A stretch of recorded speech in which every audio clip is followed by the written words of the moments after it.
ይህ ኢትዮጵያ ቴሌቪዥን ነው።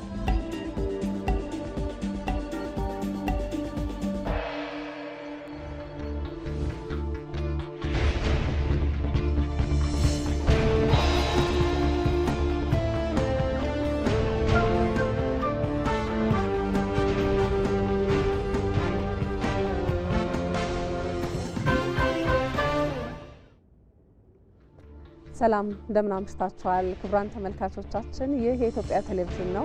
በልዩ አቀራረብ ወደ እናንተ እየደረሰ የሚገኘው ኢቲቪ 57 በምዕራፍ 2 ተመልሷል። ማለት ታደለን የሰለሞን ኃይለ ኢየሱስ አጋፋሪዎች ነን። የተወደዳችሁ ለታላቁ የኦሮሞ ሕዝብ ዛሬ እንግዲህ ዋዜማው ነው የኢሬቻ በዓል በነገው ዕለት በዚህ በአዲስ አበባ ሆራ ፊንፊኔ፣ በሚቀጥለው ቀን ደግሞ ሆራ አርሰዲ በቢሾፍቱ ይከበራል። እሱን ሳቢያ በማድረግ የተለያዩ ጉዳዮችን እያነሳሳን ቆይታ የምናደርግበት ሁለተኛው ምዕራፍ ልዩ የአቀራረብ ምሽታችን ነው። እንድትከታተሉትን ከወዲሁ እንጋብዛለን። አበይት ጉዳዮችን እናስቀድም። ኢትዮጵያ ግዙፍ ሀገራዊ ፕሮጀክቶችን በአጭር ጊዜ ውስጥ በፍጥነት የማከናወን አቅሟ እያደገ ስለመምጣቱ ተገለጸ።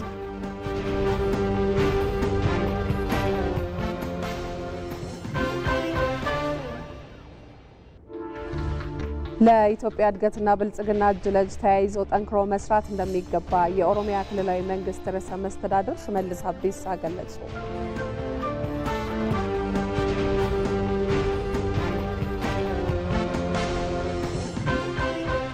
የኢሬቻ በዓል ቢሾፍቱ ከተማዋን ወደ ትልቅ የቱሪዝም ማዕከልነት በመቀየር ለብዙዎቹ የስራ ዕድል እየፈጠረ እንደሚገኝ ተገለጸ።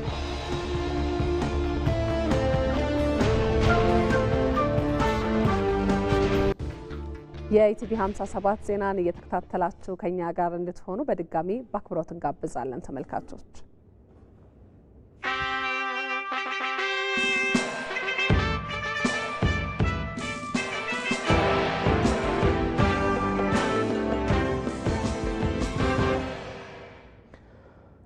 ቀዳሚ ወደ ሆነው ዘገባ እንሻገራለን። ኢትዮጵያ ግዙፍ ሀገራዊ ፕሮጀክቶችን በአጭር ጊዜ ውስጥ በፍጥነት የማከናወን አቅሟ እያደገ ስለመምጣቱ ተገለጸ። ጠቅላይ ሚኒስትር አብይ አህመድ በቅርቡ ቃል የገቧቸው ፕሮጀክቶችን በማስመረቅ ወደ ስራም እያስገቡ ነው። አባዲ ወይናይ በጉዳዩ ዙሪያ ተከታዩን ይዟል። ጠቅላይ ሚኒስትር አብይ አህመድ በሕዝብ ተወካዮች ምክር ቤት የ2017 በጀት ዓመት የመጨረሻ ስብሰባ ላይ ተገኝተው ይህንን ብለው ነበር። ምናልባት የተከበረው ምክር ቤት ለረፍት ወጥቶ ሲመለስ ኢትዮጵያ ለመጀመሪያ ጊዜ የጋዝ ምርት ለገበያ ታውላለች።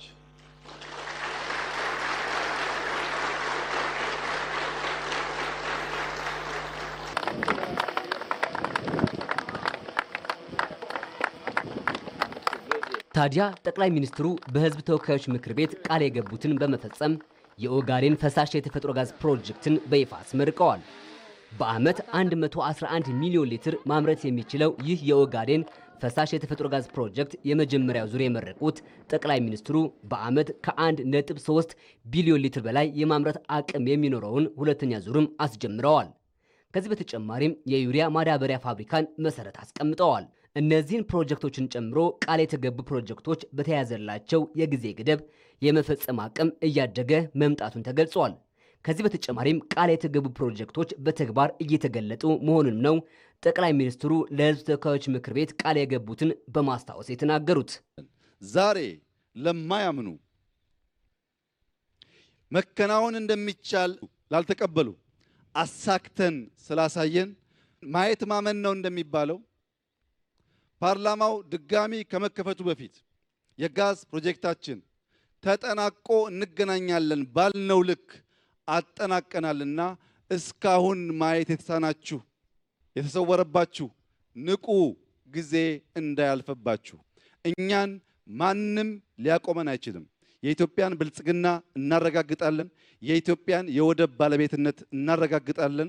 የኢትዮጵያን ልማት እናረጋግጣለን። ኢትዮጵያ ትላልቅ ፕሮጀክቶችን በፍጥነትና በውጤት በመፈጸም ብልጽግናዋን ለማሳካት በጋራ መስራት ያስፈልጋል ሲሉም ነው ጠቅላይ ሚኒስትሩ የገለጹት። በጀመርነው ትላልቅ ነገር የማሰብ ትላልቅ ነገር የመጀመር በፍጥነት የመጨረስና ውጤት የማስገኘት ልምምዳችን የኢትዮጵያን ብልጽግና በጋራ እንድናሳካ በታላቅ ትህትና ለኢትዮጵያውያንና ለመላው የኢስት አፍሪካ ዜጎች ጥሪዬን ማቅረብ እፈልጋለሁ።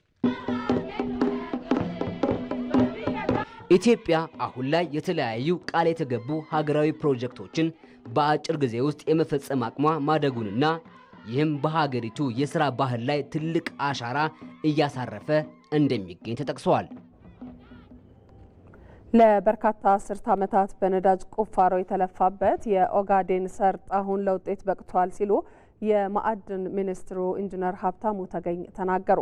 ሚኒስትሩ ይህን የተናገሩት በትናንትናው ዕለት በሶማሌ ክልል በዓመት 111 ሚሊዮን ሊትር ማምረት የሚችለው የኦጋዴን ፈሳሽ የተፈጥሮ ጋዝ ፕሮጀክት የመጀመሪያ ዙር ምረቃ ላይ ነው። መንግስት ለማዕድን ዘርፍ የሰጠው ትኩረት በአጭር ጊዜ ፈጣን ግንባታ እንዲደረግና በመጀመሪያው ምዕራፍ የኦጋዴን ጋዝ ልማት ለሀገሪቷ ማቅረብ መቻሉንም አብራርተዋል። ለረጅም ዓመታት በጸጥታ ቀውስ ውስጥ የነበረው የኦጋዴን ሰርጥ በብዙ ትግል አሁን ሰላማዊና ለስራ ምቹ እንደተደረገም ነው በመድረኩ ላይ ያብራሩት።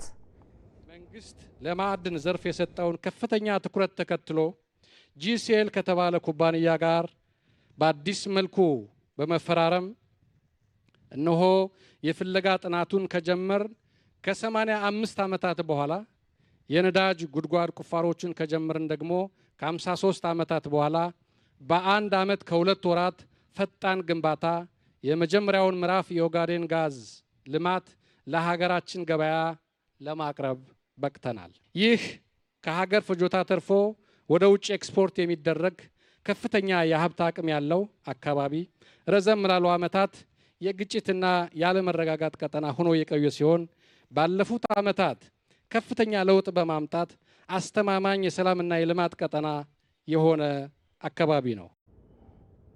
መንግስት ፕሮጀክቶችን በተጠና መንገድ አቅዶ በከፍተኛ ትጋትና ክትትል ለፍሬ እያበቃ ነው ያሉት ኢንጂነር ሀብታሙ ተገኝ ከኦጋዴን ሰርጥ የሚወጣውን ድፍድፍ ነዳጅ ለሚያቀነባብሩ 4 ሜጋ ፕሮጀክቶችን ለመገንባት የሚያስፈልጉ መሰረተ ልማቶችን ግንባታ በጥራትና በፍጥነት ለማጠናቀቅም እየተሰራ ስለመሆኑ አብራርተዋል። ጎዴ ላይ የተጀመሩት በዓመት 3 ሚሊዮን ሜትሪክ ቶን የሚያመርተው ይህም ለሀገራችን በአሁኑ ወቅት የሚውለውን ፍጆታ 3 እጥፍ የሚያክል ዩሪያ ማዳበሪያ የሚያቀነባብረው ዳንጎቴ ጎዴ ማዳበሪያ ፋብሪካ እንዲሁም በሁለት ምዕራፎች ተከፋፍሎ የሚጠናቀቀው የድፍድፍ ነዳጅ ማጣሪያ ፋብሪካ ሁለቱም ምዕራፎች በሚጠናቀቁ ጊዜ የሀገራችንን የናፍጣና ቤንዚን ፍላጎታችንን ከ80 እስከ 90 በመቶ የሚሸፍን ሲሆን ፕሮጀክቶቹ በተቀመጠው ምዕራፍ መሰረት ከ2 እስከ 4 ዓመታት የሚጠናቀቁ ከካሉብ እስከ ጎዴ የሚዘረጋውን 108 ኪሎ ሜትር ርዝመት ያለውን የነዳጅ ቱቦ በማካተት ከ4 ቢሊዮን ዶላር ወጪ የሚደረግባቸው ከ5000 በላይ ዜጎች የስራ ዕድል የሚፈጥሩ ሜጋ ፕሮጀክቶች ናቸው።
ኢሬቻ ማለት ስጦታ ነው እግዚአብሔር መመስገኛ ማለት ክረምት እንደ ጨለማ ስለሚታይ ከጨለማ ወደ ብርሃን ወደ ጸደይ ላሸጋገረን አምላክ እርጥብ ነገሮችን በመያዝ እግዚአብሔር በፈጠራቸው ነገሮች አበባችን ይዘን ቄጠማችን ይዘን ሳርችን ይዘን ስንቄችን ይዘን ዮ ያማሬ ያል ወደ ኢሬቻ እንሄዳለን።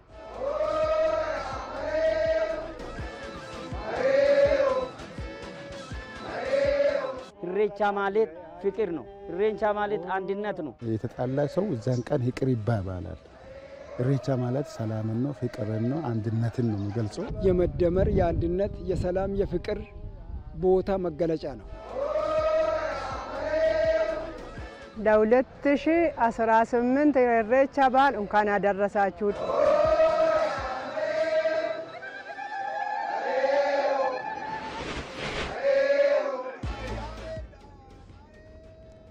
ተመልሰናል። የተወደዳችሁ ከዋናው ስቱዲዮአችን በቀጥታ ስርጭት እየተከታተላችሁት የምትገኙት የሁለተኛው ምዕራፍ ኢቲቪ ዜና 57 በልዩ አቀራረብ በቀጥታ ስርጭት አሁንም በተለይ የጥንታዊ የኦሮሞ አባቶች ወይ ደግሞ ጥንታዊ የገዳ ስርዓትን የጠነሰሱ የኦሮሞ አባቶች ለትውልድ ካሻገሯቸው ትውፊቶች መካከል አንደኛው ኢሬቻ ነው።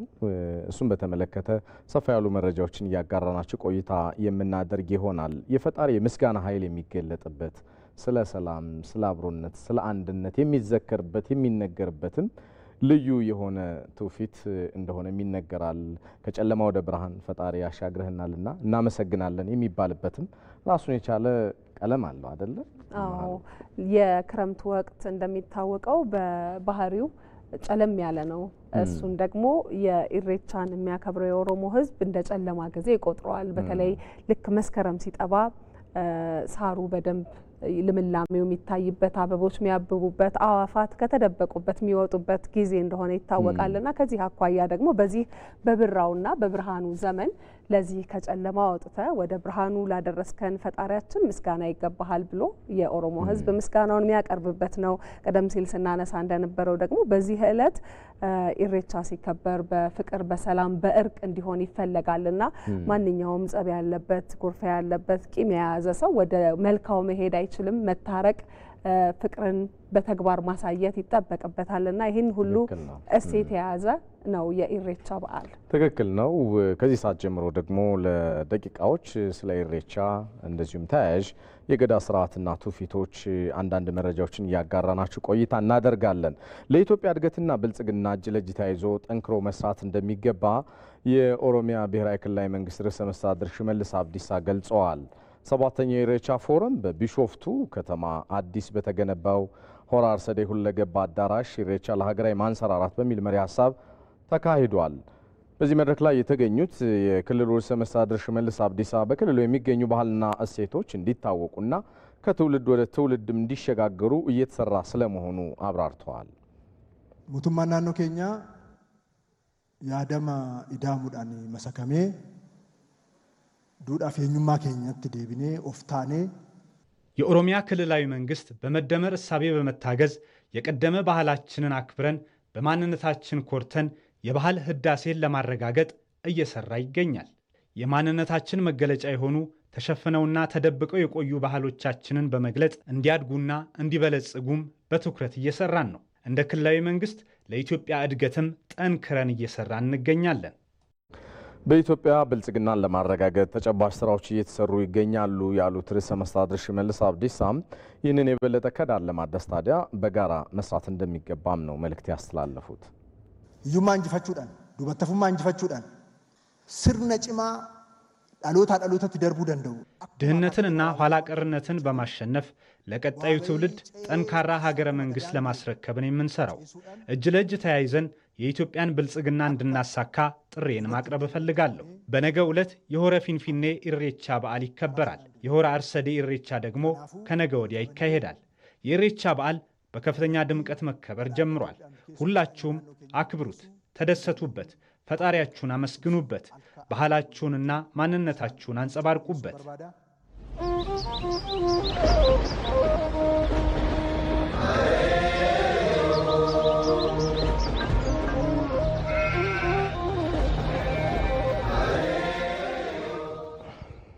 ኢሬቻ ላይ ትኩረታቸውን ያደረጉ ዜናዎቻችን አሁንም ይቀጥላሉ። ተመልካቾች የቱባው የገዳ ስርዓት መገለጫ በሆነው ኢሬቻ የስነ ስርዓቱ ታዳሚና መሪ አባ ገዳ እንዲሁም ሀደ ሲንቄዎች ወደ መልካው ሲያቀኑ የሚሉት አንድ ነገር አለ።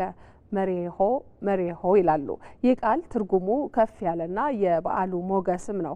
ለመሆኑ በዚህ በዓል ለምን መሬሆ ይባላል? ሀብታሙ ተክለ ስላሴ በተከታዩ ዘገባው ምላሹን ይነግረናል።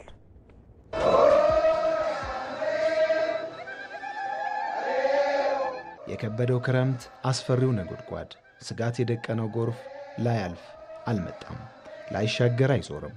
ክረምት ዞሮ እንደመጣ በፈጣሪ ቸርነት በጋውም ብርሃን ሆኖ ተገልጧል። ለዚሁ ነው ኦሮሞ ወደ መልካው ዘልቆ ፈጣሪውን ሲያመሰግን መሬዮ ዞሮ መጣልን ደጋግሞ ማለቱ። ከምርቃቱ በኋላ ወደ ጉዞ ስንጀምሮ አዛውንቶቹ አባገዳዎቹ መሬው ነው የሚለው።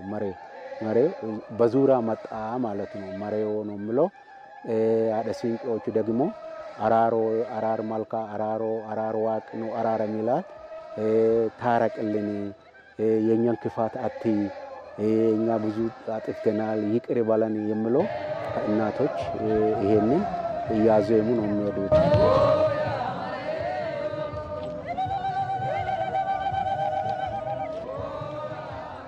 አሁን በክረምት ሙላት የተራራቀው ዘመድ አዝማድ ተገናኝቷል። እንደተለያየ አልቀረም። ዞሮ መጣለትና ናፍቆቱን እየተወጣ ነው። ፈጣሪውን አምኖ የዘራውን ዘር ፍሬ ወደሚያይበት ወራት ሲሻገር ደስታ ሆኗል። የዞሮ መምጣቱን በረከትና መፈለግ ይህንኑ አሳይቷልና መሬዮ ዞሮ መጣለን መባሉም ለዚያው ነው። በክረምት ወንዝ ወደዚህ መጥቶ ሰው መገናኘት አይችልም። አሁን ብራ ሲመጣ ወንዙ ይቆማል። ሰው እንዲገናኝ ኦሮሞ መፈጠረ ይሄንን መገናኛ ነው። የኦሮሞ መገናኛ በአመት አንድ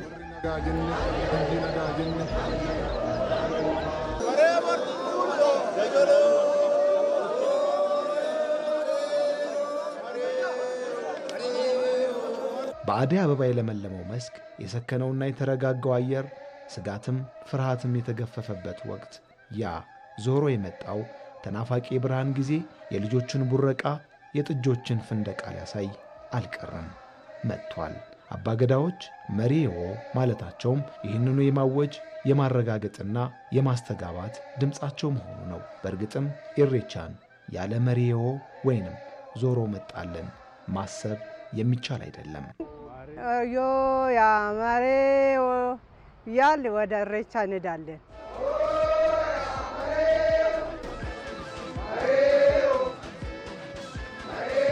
የአባገዳዎችን ምርቃት ተከትሎ ታረቀን በደላችንን ረስተህ ምሕረትህን እንሻለን ከሚለው የእናቶች ተማጽኖ ጋር ተዳምሮ የሚስተጋባው መሬዮ የቱባው ባህል አስኳል የሥነ ሥርዓቱም ሞገስ ነው። የሚጋባ ደስታን የሚሻገር ሐሴትን ያንሸራሽራል። ያልፋልን፣ ብርሃን ይሆናልን ይናገራል። ለፈጣሪ በሚቀርበው ምስጋና ከፊት ሆኖ የመሻገርን ደስታ ያጸናል። መሬዮ ዞሮ መጣልን።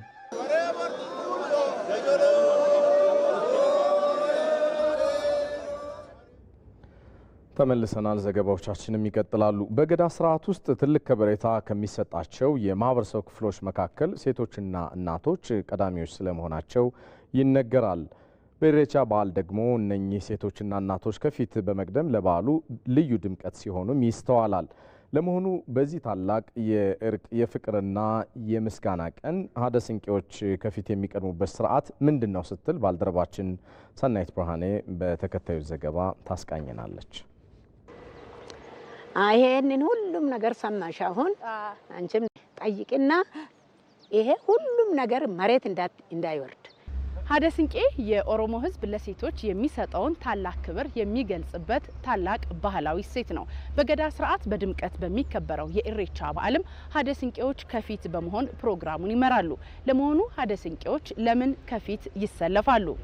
ደንብ ነው እኮ ሴት የመጀመሪያ ሁሉም ነገር አበስላ ልጆች አሳድጋ ሁሉም ነገር ኃላፊነት አላት እና ክብር መስጠት ነው እኮ። አባገዳ ክብር ይሰጣል። አንገፋ ናት፣ የልጆች የወንድ እናት ናት፣ የሴት እናት ናት። ልክ የዳመራ ቀን ወተት ይዞ ሲቄ ይዞ ወዝ ይወርዳሉ። ወዝ ውሃ ቀርቶ ተመልሶ መጥቶ ቅንጭ ይቀቀላል። ለወንዶች ነው እኮ እሱ ለወንዶች ይቀቀላል። አቴቴ የምትባል አለች። ሴቶች ሁሉን ተሰብስቦ ያረጋሉ። አቴትዩ ይላሉ እኮ እዛ ይጨፍራሉ። በቃ ሁሉም ነገር የሴት ልጅ ውጭ ስለምትሄድ አትበላም፣ ወንድ ነው። ቅቤ ደግሞ ለወንድ እዚህ ለሴቶች እዚህ እንደዚህ ይነክራሉ። በቃ ይበላል፣ ይጠጣል፣ ይለምናሉ። በገዳ ስርዓት ውስጥ እናቶች አስታራቂ በመሆናቸው ትልቅ ቦታ ስለሚሰጣቸው የእርቅ ምሳሌ በሆነው የኢሬቻ በዓል ላይም ሰላም በማውረድ በኩል ቀዳሚ የሆኑት ሴቶች በባህላዊ አልባሳት ደምቀውና ፈክተው ስንቄ፣ አኮሌና ጫጩ በመያዝ የምስጋናና የተማጽኖ ዜማን እያዜሙ በዓሉ ወደሚከበርበት ቦታ ከፊት እየመሩ ይጓዛሉ። ሙዳይ ናት እኮ በዚህ እኮ እንትን አይዞ የሚኬድ ጩኮ በሱ ደንጋብ ይባላል፣ በዛ ጩኮ ይባላል። ወተት አለ፣ ሁሉም ነገር የኦሮሞ አዳ ሁሉም ነገር አለ እኮ። ልብስም ደግሞ ይሄ እኛ የምንለብስ አንቺ የምትለብስበት እሱ አዳ ነው። ሳር መለመኛ ነው። ይሄ ደግሞ ደንብ ነው። ሲቄ ደንብ ነው። የገዳ ስርዓት አንዱ አካልና ነጸብራቅ የሆነው ኢሬቻ የፍቅር የሰላምና እርቅ በመሆኑ በዕለቱ ሀደ ሲንቄዎች መሬሆ እያሉ ፈጣሪ ታረቀን እያሉ ምልጃና ምስጋናቸውን ያቀርባሉ።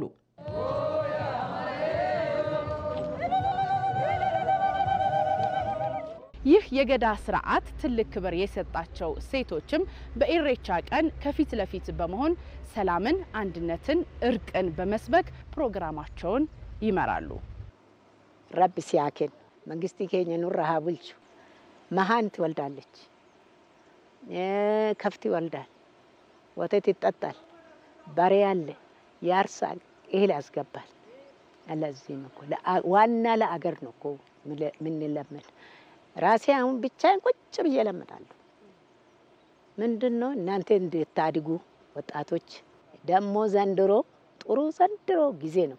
አንድ አባይ ተማረቀ እሰብለናል። ኢሬቻ ሰላም፣ አንድነትና ወንድማማችነት የሚጠናከርበት የምስጋና በዓል ነው። እርጥሙኝ ይደጊ ተባረኪ እናቴ፣ አገራችን ሰላም ይሁን። አንቺም እናንተም ሰላም ሁኑ፣ ኑሪልኝ እናቴ። እንቺ እርጥቡን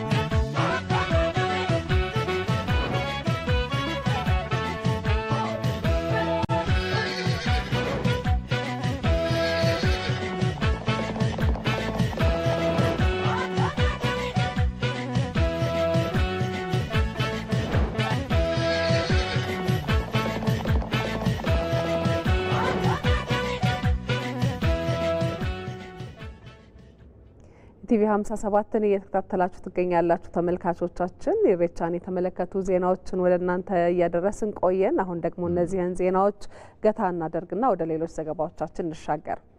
በአማራ ክልል ትምህርት ያልጀመሩ ተማሪዎች ወደ ትምህርት ገበታቸው እንዲመለሱ ጥሪ ቀረበ። በተያዘው የትምህርት ዘመን በግጭቱ ምክንያት በርካታ ተማሪዎች ወደ ትምህርታቸው አልተመለሱም ተብሏል። በክልሉ ያለውን አሁናዊ የትምህርት ሁኔታ በተመለከተ ትምህርት ቢሮ ከዘርፉ ባለሙያዎችና ከሚዲያ ተቋማት ጋር በአዲስ አበባ ውይይት አካሂዷል። በውይይቱ ላይ በክልሉ በ2018 ዓ.ም ወደ ትምህርት ቤቶች የተመለሱና ያልተመለሱ ተማሪዎች፣ ስራ የጀመሩና ያልጀመሩ የትምህርት ተቋማት በዝርዝር ቀርበው ውይይት ተደርጓል። በዚህም በተያዘው ዓመት እቅዱን ለማሳካት ያልተቻለ ሲሆን ቀሪ ተማሪዎች አሁንም እስከ መስከረም 30 ባለው ጊዜ እንዲመዘገቡ የክልሉ ትምህርት ቢሮ ኃላፊ ዶክተር ሙሉነሽ ደሴ ጥሪ አቅርበዋል። የትምህርት ተቋማት ከግጭት ቀጠና ነጻ መሆን አለባቸው ያሉት ኃላፊዋ በግጭቱ ምክንያት ትውልድ እየተጎዳ ስለሆነ ትምህርት ያልጀመሩ ትምህርት ቤቶችም ሆነ ተማሪዎች ወደ መደበኛ የትምህርት ስራቸው እንዲመለሱ አሳስበዋል። እነዚህ በርካታ ከትምህርት ገበታ ውጭ የሆኑ ተማሪዎች ወደ ትምህርት ገበታቸው በመመለሱ ሂደት የሃይማኖት ተቋማት፣ የሀገር ሽማግሌዎች፣ ወላጆችና ሌሎች የህብረተሰብ ክፍሎች ርብርብ እንዲያደርጉ ኃላፊዋ ጥሪ አቅርበዋል ሲል የዘገበው ሪፖርተራችን መሀሪ አለሙ ነው። በሌላ ዜና በትግራይ ክልል የትምህርት ጥራትን ለማሻሻል ለዘርፉ ትኩረት ሰጥቶ መስራት እንደሚገባ የትግራይ ጊዜያዊ አስተዳደር ምክትል ፕሬዝዳንት አማኑኤል አሰፋ ገለጹ። በዓለም ባንክ የገንዘብ ድጋፍ የልማታዊ ሴፍቲኔት መርሃ ግብር አካል የሆነው በ25 ሚሊዮን ብር ወጪ 600 ተማሪዎችን የማስተናገድ አቅም ያለው አንደኛ ደረጃ ትምህርት ቤት በመቀሌ ከተማ ተመርቆ የመማር ማስተማር ሂደት ጀምረዋል። ትምህርት ቤቱ በመቀሌ ከተማ ያለውን የትምህርት ቤት እጥረት ችግር ከመፍታቱን ባለፈ በትምህርት ጥራት ላይ የበኩሉን ድርሻ እንደሚወጣ ታምኖበታል። ትምህርት ቤቱን መርቀው በይፋ ስራ ያስጀመሩት የትግራይ ጊዜያዊ አስተዳደር ምክትል ፕሬዝዳንት አማኑኤል አሰፋ ትምህርት የሁሉም ችግሮቻችን ቁልፍ መፍቻ በመሆኑ የክልላችን የትምህርት ስርዓት ወደ ነበረበት መልሶ ለመገንባት ለዘርፉ ትኩረት ተሰጥቶ መሰራት እንደሚገባውም አብራርተዋል። ትምህርት ላይ ኢንቨስት አድርገን ልጆቻችንን በሚገባ ካላስተማርን ከድህነት ልንወጣ አንችልም። ስለዚህ ለዘርፉ ትኩረት ሰጥተን ልንስራ ይገባል። ይህንን ተመርቆ ወደ ተግባር የገባውን ትምህርት ቤት በቀጣይ ተጠናክሮ እንዲካሄድ ህብረተሰቡ የበኩሉን ድርሻ ሊወጣ ይገባል። የሚፈለገውን አገልግሎት እንዲሰጥም ተንከባክበን በመያዝ ልንጠቀምበት ይገባል። እንደ ሪፖርተራችን ገብረ እግዚአብሔር ኃይሉ ዘገባ ታዲያ የተማሪ ወላጆች በበኩላቸው የትምህርት ቤት እጥረት በመኖሩ በአንድ ክፍል እስከ 80 ተማሪዎች ይማሩ እንደነበር ገልጸው ትምህርት ቤቱ ተመርቆ ለአገልግሎት መብቃቱ የክፍል ጥበትን ከመፍታቱን በተጨማሪም የትምህርት ጥራትን በማረጋገጥ ረገድ የጎላ ድርሻ እንደሚያበረክት ያላቸውን እምነት ገልጸዋል። በክፍል ጥበት ምክንያት ከ80 በላይ ተማሪዎች በአንድ ክፍል ውስጥ እየተማሩ ይቸገሩ ነበር። በትምህርት ጥራት ላይ ምን ያህል ችግር እንደነበረበትም መገንዘብ ይቻላል። ስለዚህ ይህንን አንደኛ ደረጃ ትምህርት ቤት በአቅራቢያችን ተገንብቶ አገልግሎት መስጠቱ ለእኛ እንደ ወላጅ ትልቅ ዕድል ነው። ችግራችንን በተወሰነ መልኩ የሚፈታልን ስለሆነ ትልቅ እርካታም ነው። ዓብይ ተስፋ አለና በጣም ደስ ይብል። ምክንያቱ አነ ንባዕለይ በጣም ደስ ይላል። እኔ አሁን ልጆቼን ከግል ትምህርት ቤት አውጥቼ እዚህ ማስተማር ችያለሁ። ስለዚህ ትልቅ ዕድል ነው። በመንግስት ሰራተኛ አቅም ልጆች በግል ትምህርት ቤት ማስተማር ከባድ ነው። ስለዚህ አሁን ደስተኛ ነኝ። ኢኮኖሚ በጣም ከም ተቃዋሶ ሁላትና ከም ንፈልጦ ኮይኑ የኢትዮጵያን ዘላቂ ከፍታና ብልጽግናን የሚያረጋግጡ ትልልቅ ፕሮጀክቶችን እያጠናቀቅን የመሰረት ድንጋይ እየጣልን ነው ሲሉ የኢንዱስትሪ ሚኒስትር መላኩ አለበል ገለጹ። ሚኒስትሩ ይህን ያሉት ኢንዱስትሪ ሚኒስቴር የአምራች ኢንዱስትሪ ዘርፉን የማምረት አቅም ማሳደግ በሚያስችሉ ጉዳዮች ላይ ከግሉ ዘርፍ ተቋማትና ማህበራት ጋር ምክክር በተካሄደበት ወቅት ነው። በመድረኩ በኢኮኖሚ ውስጥ ከፍተኛ ሚና ያላቸው አካላት፣ የዚህ እድል ተጠቃሚዎች፣ ተዋናዮች ፕሮጀክቶች ተጀምረው እንዲጠናቀቁ አስተዋጽኦ ያበረከቱ የዘርፉ አካላት ምስጋና ተችሯቸዋል። ዘላቂ ሰላምና እድገት እንዲኖር የግሉ ዘርፍ ማህበራት መጠናከር አለባቸውም ብለዋል ሚኒስትሩ። ባለፉት ዓመታት የግሉ ዘርፍ ድርሻ እንዲያድግ የተለያዩ የፖሊሲና ስትራቴጂ ማሻሻያዎች መደረጋቸውንም አንስተዋል። በዚህም ከ318 ሚሊዮን ዶላር የማይበልጡ የገቢ ምርትን የመተካት አቅም ወደ 4.3 ቢሊዮን ዶላር ከፍ ብሏል ብለዋል። የኢንዱስትሪ የገበያ ድርሻ 30 በመቶ እንደነበር አስታውሰው በተከናወኑ የለውጥ ተግባራት ምጣኔውን ወደ 45 በመቶ ከፍ ማድረግ መቻሉንም እንዲሁ ገልጸዋል። የግሉ ዘርፍ ማህበራት ከመንግስት ጋር እንደ ድልድይ ሆነው መስራት እንደሚገባቸውም ሚኒስትሩ አሳስበዋል ስትል የዘገበችው ሪፖርተራችን ወይንሸት ደጀኔ ናት። ዘገባዎቻችን እንደቀጠሉ ናቸው። በምግብና በግብርና ባዮ ዲጂታል ቴክኖሎጂ ዙሪያ ያተኮረ የመጀመሪያው የፓን አፍሪካ ጉባኤ በዚህ በአዲስ አበባ ተካሄደ። የዳታ ማዕከላትን ለመገንባት አፍሪካ ምቹ ምህዳር እንዳላት የተጠቆመ ሲሆን አህጉሪቱ ያሏትን መረጃዎች በራሷ ለማስተዳደር አቅም መፍጠር እንደሚያስፈልግም ተብራርቷል። ባዮ ዲጂታል ቴክኖሎጂ በአፍሪካ የምግብ ስርዓትና ግብርና ላይ ያለውን ጠቀሜታና ጉዳት መለየት ላይ ጉባኤውም ውይይት አካሂዷል። በውይይቱ የተገኙ ሀሳቦች ለፖሊሲ አውጪዎች በግብዓትነት እንደሚቀርቡም ተጠቅሷል። በጉባኤው ከ30 የአፍሪካ ሀገራት የተውጣጡ 110 ተሳታፊዎች የተገኙ ሲሆን በነገው ዕለትም የተለያዩ ምክረ ሀሳቦችን በማንሳት ይጠናቀቃል ተብሎ እንደሚጠበቅ የዘገበው ሪፖርተራችን መሐመድ ራህማቱ ነው።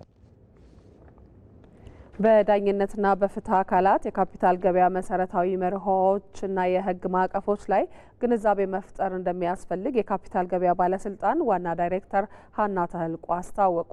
የአማራ ክልል ፍርድ ቤቶች የዳኞች ጉባኤ በባህር ዳር እየተካሄደ ይገኛል። ራሄል ፍሬው ዝርዝር አላት። የአማራ ክልል ፍርድ ቤቶች የዳኞች ጉባኤ በልዩ ልዩ መርሃ ግብሮች መካሄዱን ቀጥሏል። ከ2000 በላይ በየደረጃው የሚገኙ ፍርድ ቤቶች ፕሬዝደንቶችና ዳኞች እየተሳተፉበትም ይገኛሉ። በጉባኤው የዛሬ ውሎ የካፒታል ገበያ፣ የሰነደ መዋዕለ ንዋይ ገበያ፣ የካፒታል ገበያ አስተዳደር ፍርድ ቤቶች፣ የሰነደ መዋዕለ ንዋዮች ማዕከላዊ ግምጃ ቤት ማቋቋሚያ አዋጆችና የህግ ማዕቀፎች ላይ ነው ስልጠናው የተሰጠው። የኢትዮጵያ ካፒታል ገበያ ባለስልጣን ዋና ዳይሬክተር ሀና ተህልቁ የኢኮኖሚ ሪፎርሙን ተከትሎ የተመሰረቱ ተቋማትን ማስተዋወቅና የፋይናንስ እውቀትና ግንዛቤን ለማሳደግ እየሰራን ነው ብለዋል። ራሱ ባለስልጣኑ ምን እየሰራ ነው፣ ገበያው ምን እድል ይዞ መጥቷል፣ በየክልሉ ያሉ ሰዎች እንዴት ሊካፈሉበት ይችላሉ የሚለውን ማስረዳት አስፈላጊ ሆኖ አግኝተነዋል። ከዚህ በፊት በጅጅጋ፣ በጅማ፣ በመቀሌ፣ በባህር ዳር፣ በድሬዳዋ፣ በአዋሳ በመገኘት ይህንኑ ለማስተዋወቅ ሞክረናል። ይሄም እንግዲህ የዛ አካል ነው። ቅድም እንዳልኩት ደግሞ ፍርድ ቤቶችም በዚህ ውስጥ የሚኖራቸው ሚና እጅግ የጎላ ስለሆነ ከዚህም ዛሬ ካረግነው ፕሬዘንቴሽንን በተጨማሪ በሚቀጥሉት ጊዜያት ከክልሉ ጋር እና ከክልሉ ተቋማት ጋር በጋራ በመሆን ይህንኑ የፋይናንሻል አዌርነስ ስራችንን የምንቀጥል ይሆናል ማለት ነው። ይህንን የፋይናንስ ግንዛቤ ለዳኝነት አካላት ማስጨበጥ የትግበራው ወሳኝ ምዕራፍ ስለመሆኑም አንስተዋል። በተለይም ኢንቨስተሮች በአንድ ገበያ እንዲሳተፉ የሚያስፈልግ ዋናና መሰረታዊ ነገር ክሬዲቢሊቲና ትረስት የምንለው ነው። ተአማኒነት ያለው ገበያ መኖር ያስፈልጋል። አንዱ እንግዲህ ጠንካራ የካፒታል ገበያ ባለስልጣንና ተቋማት መገንባት ቢሆንም ሰዎች ግን በዚህ ካፒታል ገበያ ስርዓት አያድርስና ጉዳት ደርሶብናል ብለው ቢያስቡ ወይም በሆነ የሚያጋጥማቸው ችግር ቢኖሩ ተአማኒነት ያለው ጠንካራ የሆነ የካፒታል ገበያ ህጎችንና አሰራሮችን የሚረዳ የፍትህ ስርዓት እንዳለ እንዲያስቡ ማድረግ ያ ኮንፊደንስ እንዲኖራቸውና ወደ ገበያው በቀላሉ እንዲመጡ ያስችላል። በተለይ ደግሞ የውጭ ኢንቨስተሮች ፎሬን ኢንቨስተርስ ምንላቸው ሩል ኦፍ ሎ አሁንም አለ ወይ የሚለው በጣም ትልቅ ኮንፊደንስ ይሰጣቸዋል። ነፃና ገለልተኛ የዳኝነት ተቋማትና የፍትህ ስርዓት አስተማማኝ ኢንቨስትመንት ያለው ድርሻ የላቀ መሆኑን የሚገልጹት የክልሉ ጠቅላይ ፍርድ ቤት ፕሬዝደንት ጽህፈት ቤት ኃላፊ እንዳደለው አይተንፍሱ ለዳኝነት አካላት የሀገሪቱን አዳዲስ አሰራር ስርዓቶችና የህግ ማዕቀፎች ማስገንዘብ ለተፈጻሚነቱ አቅም ይሆናል ይላሉ። የካፒታል ማርኬት አዲስ አሁን በሀገር ደረጃ ወደ ማስተዋወቅና ወደ ተግባራ የገባ የህግ ማዕቀፍ ነው። በዚህ ረገድ ላይ የፍርድ ቤቶች ሚና እጅግ በጣም ከፍተኛ ነው የሚሆነው። ፍርድ ቤቶች ለኢንቨስትመንት ትልቅ አስተዋጽኦ ስለሚኖራቸው ለኢንቨስትመንት ምቹ መደላደልም ስለሚፈጥር አንዱ ኢንቨስትመንት ኤሪያም ስለሆነና እንግዲህ የውጭ ባለሀብቶችም የሀገር ውስጥ ባለሀብቶችም አምነው ኢንቨስት ሲያደርጉ መጀመሪያ በዛ ሀገር ላይ ነፃ ገለልተኛና ብቃት ያለው የዳኝነት ሰጪ አካል አለ ወይስ የለም የሚለውን ጠይቀው ነው። ያንን ማስተዋወቅም በደንብ አጠናክሮ መሄድም ስለሚያስፈልግ ስልጠና እየተሰጠ ይገኛል ማለት ነው። የአማራ ክልል ፍርድ ቤቶች የዳኞች ጉባኤ ለመጪዎቹ 6 ቀናት የሚቀጥል ነው። ለኢቲቪ ራሄል ፍሬው ባህር ዳር። የተወደዳችሁ እዚህ አዲስ አበባ ከሚገኘው የኢቢሲ ዋናው ስቱዲዮአችን በቀጥታ ስርጭት እየተካተላችሁት የምትገኙት ሁለተኛው ምዕራፍ ልዩ የዜና ሾው ኢቲቪ ዜና 57 እንደቀጠለ ይገኛል። የአውሮፓ ህብረት በስፔንና ጣሊያን መንግስታት ትብብር 146 ሚሊዮን ብር የሚገመት የሕክምና መሳሪያዎችና ግብዓቶችን ድጋፍ አደረገ። ድጋፉ ለ6 ሕክምና ዩኒቨርሲቲዎች የሚሰጥ ሲሆን ጥራት ያለው ሕክምናን ለመስጠት እንደሚያግዙም ታምኖበታል። የስፔን፣ ጣሊያን እንደዚሁም የአውሮፓ ህብረት ተወካዮች የኢትዮጵያ የሕክምና አገልግሎት ማዘመን ይችላሉ ያሏቸውን ድጋፎች ማበርከታቸው በመድረኩ ተብራርቷል። ላለፉት 3 ዓመታትም ከጤና ሚኒስቴር ጋር በተደረገ ትብብር በጦርነት የተጎዱ አካባቢዎች ላይ በተለያየ ሁናቴ የአውሮፓ ሀገራት ትብብር ሲያደርጉ ስለመቆየታቸው የጤና ሚኒስትር ዴኤታ ሳህረላ አብዱላሂ ገልጸዋል። እንደ ሪፖርተራችን ሳራ ሳህለ ስላሴ ዘገባም ድጋፉ የሕክምና መሳሪያዎች እጥረትን ከመፍታት ባለፈ የጤና ስርዓትን ለማስጠበቅ ትልቅ አቅም እንደሚኖረው ወይዘሮ ሳህረላ ገልጸዋል። ከተሞች የብልጽግና ተምሳሌት እንዲሆኑ አገልግሎት አሰጣጥን ማዘመን እንደሚያስፈልግ የደቡብ ኢትዮጵያ ክልል ርዕሰ መስተዳድር ጥላሁን ከበደ ተናገሩ። ርዕሰ መስተዳድሩ ይህን የተናገሩት በወላይታ ሶዶ ከተማ በማዘጋጃ ቤት ከእጅ ንክኪ ነጻ የሆነ የኦንላይን አገልግሎትን ባስጀመሩበት ወቅት ነው። ተመስገን ተስፋዬ ዝርዝር አለው።